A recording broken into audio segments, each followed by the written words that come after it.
Election commission কি তৃণমূল কংগ্রেসের না বর্ডার সিকিউরিটি ফোর্স তৃণমূল কংগ্রেসের অধীনে? কোনটা তৃণমূল কংগ্রেসের অধীনে? আর 4 জঙ্গি ঢুকলো কে? তৃণমূল কংগ্রেস ঢুকিয়েছিল নাকি? বর্ডার সিকিউরিটি ফোর্স কার? ভারতবর্ষে স্বাধীনতার পরে 1947 সালের পরে সব থেকে ব্যর্থ স্বরাষ্ট্রমন্ত্রীর নাম হচ্ছে অমিত শাহ। অমিত শাহর অধীনে একের পর এক জঙ্গি হানা থেকে শুরু করে এই যে অনুপ্রবেশ, তারপর এই যে বাংলায় দাবি করে কয়লা পাচার, গরু পাচার, তো সিআইএসএফ বিএসএফ এর মদত না থাকলে করা যায় না। গরু তো কোনো পিঁপড়ে না যে কাঁটা তারের তল দিয়ে, বা মশা না, বা মাছি না যে গলে গেল বা ঢুকে গেল। একটা আস্ত গরু কি করে বর্ডার থেকে এপার থেকে ওপার যাচ্ছে বিএসএফ এর মদত না থাকে? টাকা টাকার কাছে যায়।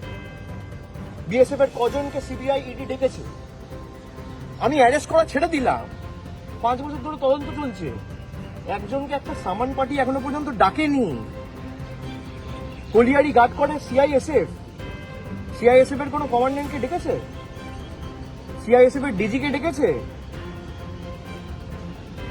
বাংলাদেশ থেকে যদি কোনো অনুপ্রবেশকারী ঢোকে, তার সব থেকে বড় দায়িত্ব তো অমিত শাহ নিজের।